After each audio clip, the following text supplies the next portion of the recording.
दोस्तों नमस्कार। इस नए साल में गैस सिलेंडर के कीमतों में कितनी बढ़ोतरी होगी, कार की कीमतों में इजाफा होगा या नहीं होगा, आप जिस राशन कार्ड का उपयोग करते हैं उसमें सिर्फ एक बदलाव ना करने से आपके राशन कार्ड रद्द हो सकते हैं।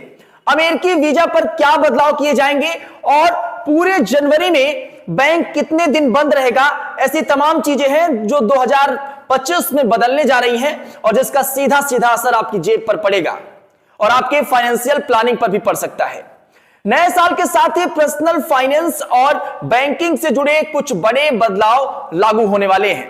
1 जनवरी 2025 से कई ऐसे नियम लागू होंगे जिनका सीधा असर आपके रोजमर्रा की जिंदगी और फाइनेंशियल प्लानिंग पर पड़ेगा। इसमें एलपीजी सिलेंडर की कीमतों से लेकर पेंशन और यूपीआई सेवाओं तक के नियम शामिल हैं। आइए इन बदलाव के बारे में विस्तार से जानते हैं। पहला बदलाव एलपीजी सिलेंडर की कीमतों में होगा।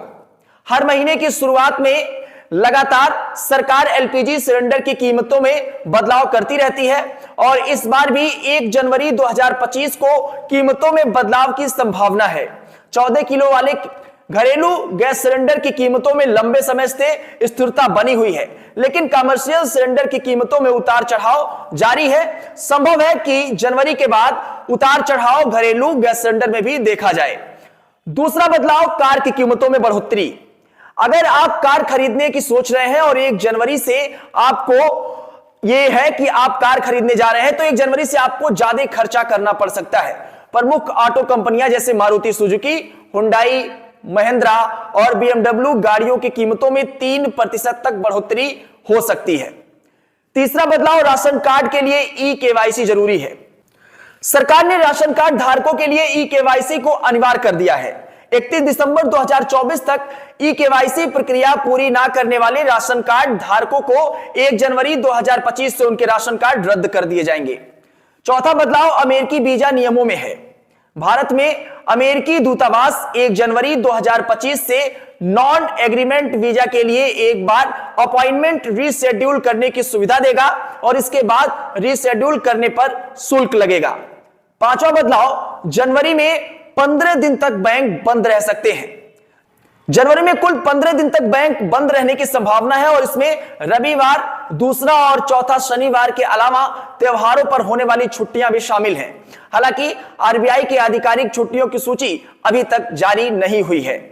छठवां, पेंशन निकासी के नियमों में सुधार। ईपीएफओ ने पेंशन भोगियों के लिए नियम आसान बना दिए हैं। अब वे देश के किसी भी बैंक से अपनी पेंशन को निकाल सकते हैं और इसके लिए अतिरिक्त सत्यापन की भी जरूरत नहीं होगी। सातवां बदलाव है ईपीएफओ सदस्यों के लिए एटीएम सुविधा। सरकार ईपीएफओ के तहत रजिस्टर्ड कर्मचारियों के लिए एटीएम कार्ड सुविधा शुरू करने की योजना बना रही है।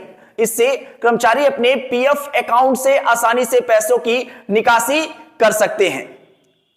आठवां और अहम बदलाव यह है कि फीचर फोन यूजर्स के लिए यूपीआई लिमिट में वृद्धि होगी। यूपीआई 123 पे के सेवा के तहत फीचर फोन यूजर्स अब 10,000 रुपए तक भुगतान कर सकेंगे। पहले यह सीमा 5,000 रुपए हुआ करती थी। नौवां बदलाव फिक्स डिपॉजिट के नियम के बारे में है। आरबीआई ने एनबीएफसीएस और एचएफसीएस के लिए फिक्स डिपॉजिट से जुड़े नियमों में बदलाव किया है। ये नियम 1 जनवरी 2025 से लागू होंगे और डिपॉजिट की सुरक्षा सुनिश्चित करेंगे। 10वां बदलाव जो है वो सेंसेक्स और बैंकिंग डेरिवेटिव कॉन्ट्रैक्ट की नई तारीख में है। बीएसई की घोषणा के अनुसार 1 जनवरी 2025 से सेंसेक्स और बैंकिंग्स के साप्ताहिक कॉन्ट्रैक्ट हर मंगलवार को समाप्त होंगे, जो पहले शुक्रवार को समाप्त और खत्म होते थे। 1 जनवरी 2025 से लागू होने वाले इन नियमों के बदलाव में सीधा असर आपकी जेब पर पड़ेगा और इसलिए समय पर तैयारी करें और अपने प्लानिंग और फाइनेंशियल प्लानिंग को बेहतर बनाएं। बहुत शुक्रिया, अपना बहुत ख्याल रखें, बने रहें बेधड़क खबर के साथ।